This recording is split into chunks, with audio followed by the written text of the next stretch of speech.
ओम नमः शिवाय। ओम नमः शिवाय।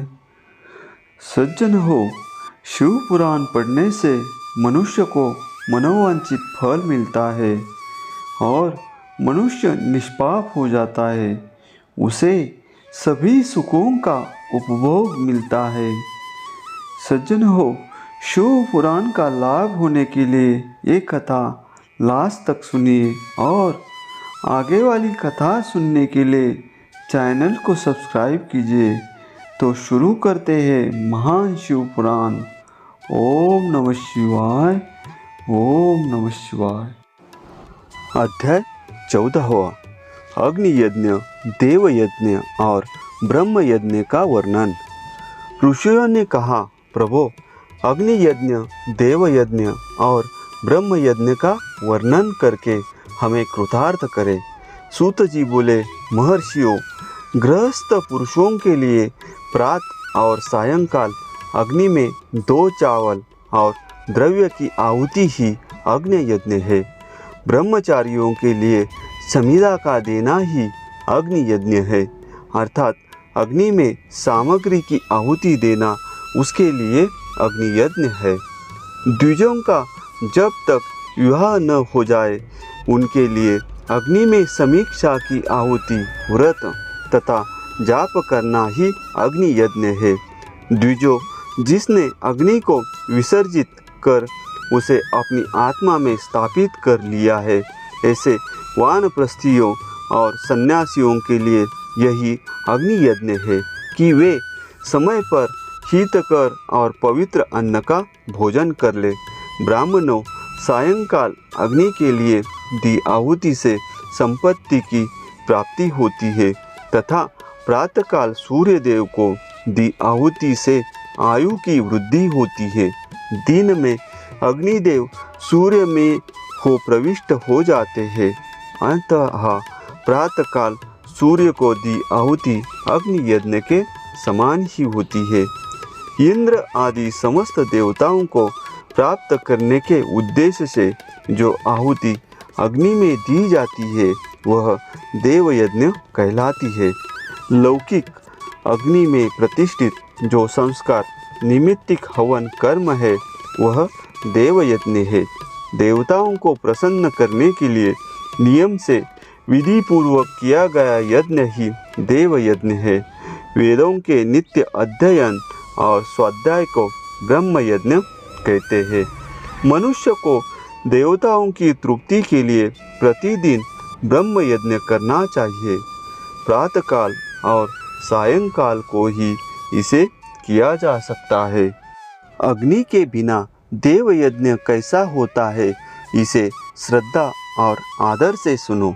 सृष्टि के आरंभ में सर्वज्ञ और सर्वसमर्थ महादेव शिवजी ने समस्त लोकों के उपकार के लिए वारों की कल्पना की। भगवान शिव संसार रूपी रोग को दूर करने के लिए वैद्य है, सबके ज्ञाता तथा समस्त औषधियों के औषध है।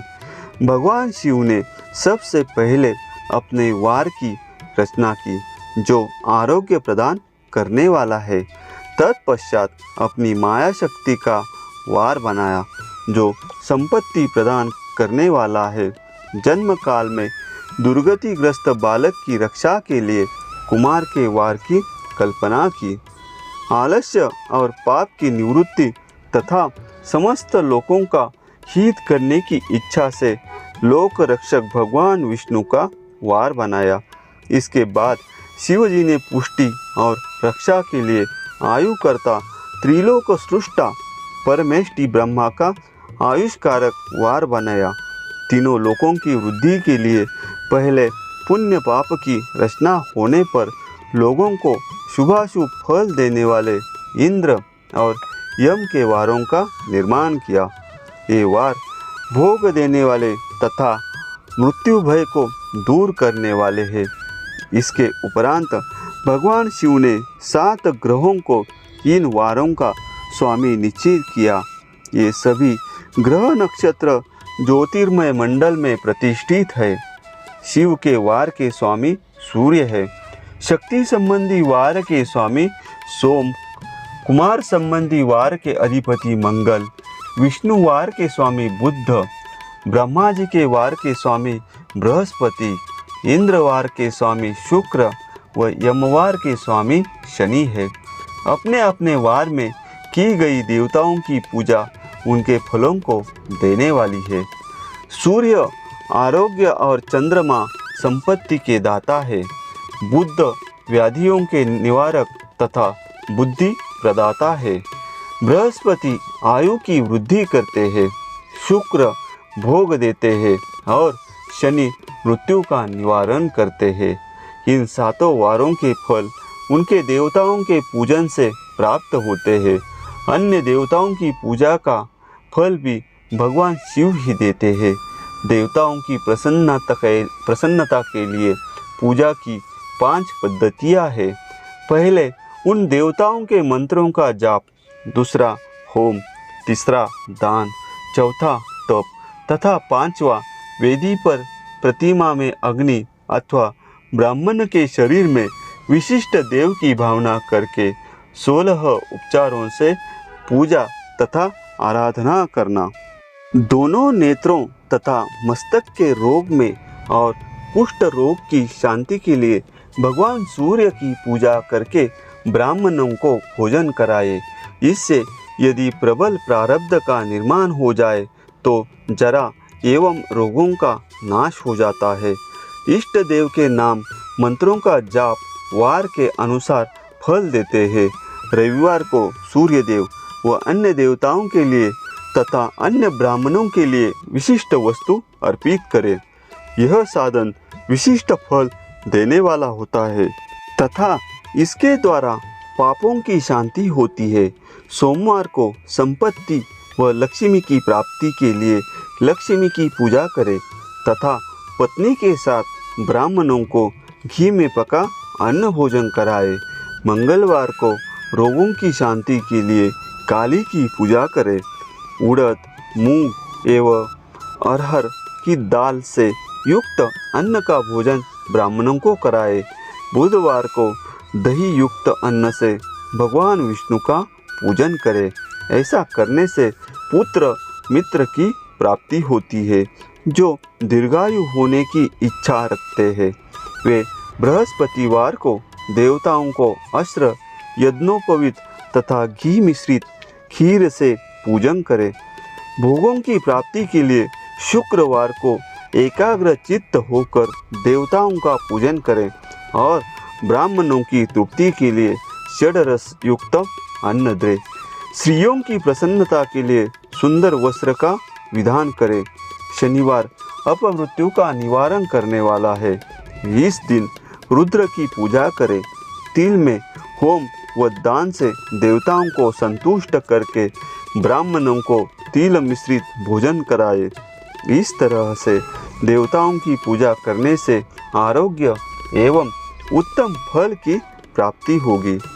देवताओं के नित्य विशेष पूजन, स्नान, दान, जाप, होम तथा ब्राह्मण तर्पण एवं रवि आदि वारों में विशेष तिथि और नक्षत्रों का योग प्राप्त होने पर विभिन्न देवताओं के पूजन में जगदीश्वर भगवान शिव ही उन देवताओं के रूप में पूजित होकर सब लोगों को आरोग्य फल प्रदान करते हैं। देश, काल, पात्र, द्रव्य, श्रद्धा एवं लोक के अनुसार उनका ध्यान रखते हुए महादेव जी आराधना करने वालों को आरोग्य आदि फल देते हैं।